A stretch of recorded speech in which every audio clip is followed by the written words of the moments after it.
Action! Hello, it's Rabu Budol Day.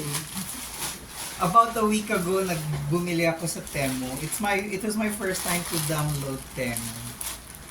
Gosh, parang isang linggo bago dumating yung ating in-order. Pero okay lang. So, since kailangan naman ng proof ng pagbukas natin ng ating binili, i-vlog na natin. 4 lang naman yung binili ko. Tapos, hindi naman ganun ka majal. Hindi naman siya Majalia Jackson. At saka mga simple lang naman yung binili natin. Kailangan pa yata bumili ng bagong antipara. Actually, may mahusay akong antipara. Pero ginagamit ko siya kasi sayang naman ko itatapon natin.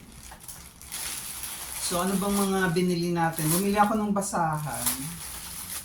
Kasi nung isang araw, bibili sana ako sa SM. Kasi yung mga basahan namin nagaling sa SM. Ano na, super dugyutin na. Hindi ko naman sila itatapon. Ano lang, kaya lang sila naging dugyutin. Kasi mga coffee spills, yung mga ulam spills, yung mga ice cream spill, hindi ko na kinakareer na tanggalin yung stain. So, over the years, simula nang lumipat kami sa Pasay in 2017, yun pa din. So, chinek ko sa SM, Save More the other time. Ewan ko ba, ba't hindi ako bumili? So, yung nakita ko yung Temu na may basahan. Paano na nalalaman naghanap ako ng basa? So, 1, 2, 3, 4, 5, 6. Yeah, I remember na. Parang 12 ito. I hope absorbent siya. Sabi naman sa description, absorbent siya. Free shipping. Next, bumili rin ako ng ano. Meron kami yung anti-slip mat sa banyo. Luma na siya. Kadiri na rin yung itsura. Pero hindi ko siya itatapon. Kasi lately, ano na ako, parang madali akong madulas. Dati yung iisang ganun, hindi ako nadudulas. Pero ngayon, pag lumagpas na yung paa ko dun sa anti-slip mat, kahit anong kuskus ko dun sa floor, pag hinugasan ko, nililinis, basta basa ng sabon na ano ako, nadudulas din ako. Ay, career buksan. Teka lang, kukuha ako ng gunting. Kadiri. Yan. So, ito na yung ating SM basahan. Mukha na siyang basahan talaga. Anyway, habang binubuksan ko tong anti-slip mat, nanonood ako ng Likha Awards. Natutuwa ako. Ang dami ko hindi kilala. Pag nanonood pala ako, very lang ako. Parang loyal lang ako sa kakarempot na creators. So, sino mga creators na lagi natin pinapanood yan? Si Marvin, mga gwapong mag-asawa, the Senons. Kaya magwapo kasi pati yung woman, nagagupuan ako sa kanya kasi ang ganda ng short hair niya. So, yun. So, natutuwa ako. Nakatatlong vlogs na ako na nanonood ng Club Pika Awards. Yun. So, nakakatuwa. Tapos yung huling pinanood ko, talaga excited siya. Ang tawag niya lahat idol. Yung iba, tinitake note ko na lang. Kasi, ang aking vlog, inalis ko na sa description lately, ang pinapanood ko lang talaga na paulit-ulit is Siargao, Cebu, specifically Bantayan Island, Boracay, and Siquijor. Napuntahan ko na lahat except Siargao. So, yung Siargao, parang kulang ako sa money power and willpower kasi yung mga lodgings nila malalayo sa mga activities Samantalang sa Boracay, parang lahat within a tricycle ride away. Tapos, syempre yung Boracay, diba, it's a busy city. So, ano siya, para siyang Taft Avenue. Ang daming jeep. Doon naman e-trike. So, madaling puntahan yung mga attractions. Plus, yun na, maliit din yung Boracay. Eh, yung Siargao malalaki, malalayo. Parang kailangan mo pang mag-rent a van, rent a motorbike. Tapos sabi ng isang young vlogger na babae, sabi niya, ang tricycle eh 50 pesos lang naman. Pero sa kaka 50 pesos mo, sooner or later naka 300 ka na pala in one day. So, eto. Amoy plastic, yun lang ayaw ko. Pero, happy. And then, alin pa? May binili pa akong dalawang maliliit. I hope nandito. Okay. Kasi may mga instances ako sa ibang shopping naman. Iba yung binili ko, iba yung dineliver. Binali ko talaga. Okay. So ito, one of them is pang tasa ng kilay na scissors. So, hindi ko alam kung alin dyan yung pangtasa ng buhok sa ilong at saka ng kilay. But we will open them. Oh my God! I have more things like this to hoard. Hindi ko yan tinatapon eh.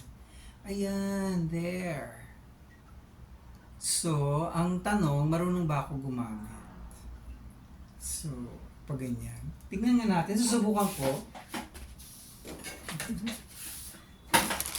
Baka mangyari na naman yung ako, tawag dito.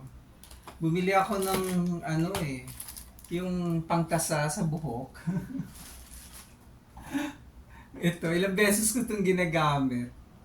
Siyempre, yung likod, di ko naman nakikita. Ang pangit-pangit. Pero bago ako pumunta sa Cebu, yung alam ko ng may event na pupuntahan sa Cebu in a month's time or less, nagpahaba ako ng hair dun sa aking uka-ukang DIY, pagtasa ng aking buhok. Tapos, mga 2 days prior, tsaka ako nagpagupit dyan kay Jeff sa aking barbero. So, tingnan natin kung kaya ba. Tingnan natin.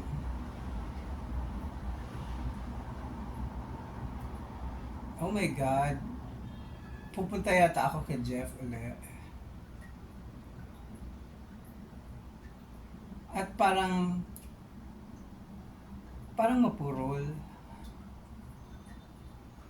Pero meron namang pinapawisan ako cause in-on ko yung study lamp at saka itong ring light ni TTT na ginagamit niya pag nag-online class dati.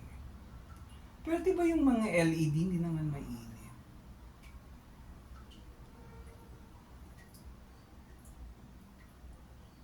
Tignan natin.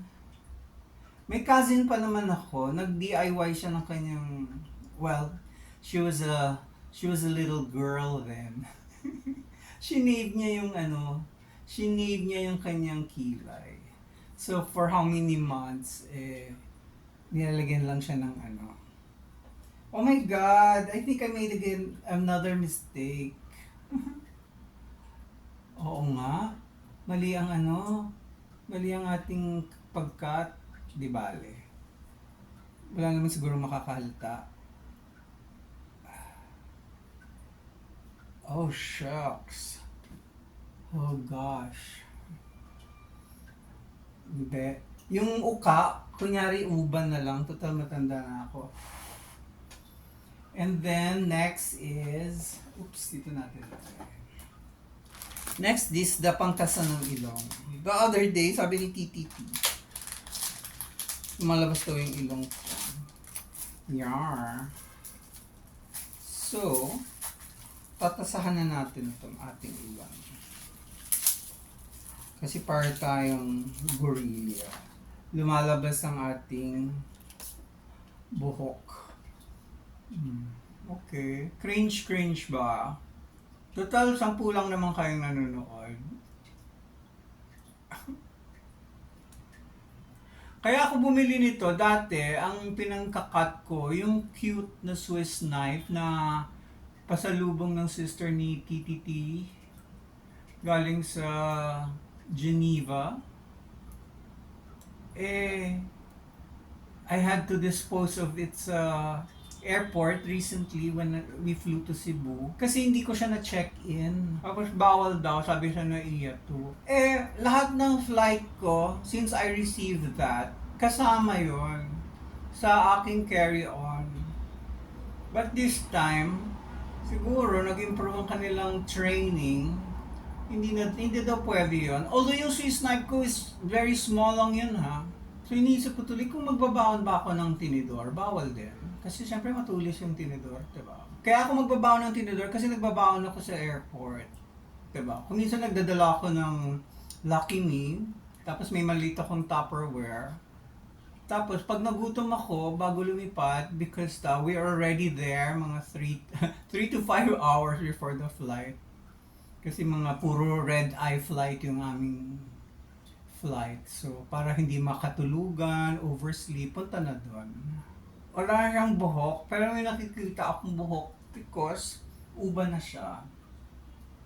Anyway, since ginawa ko na yan sa harap niyo, idiretso na natin to. Kasi parang makapal na yung aking balbot.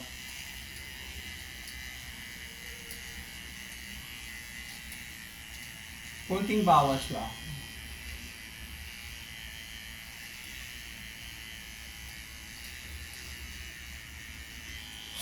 Parang madumi. Kasi hindi nakakaano.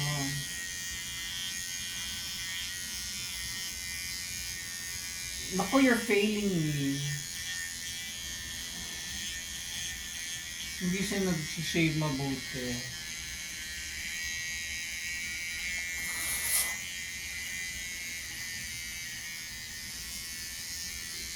Yung balbas ko, puro na uban. Ako, I need to go back to the barber.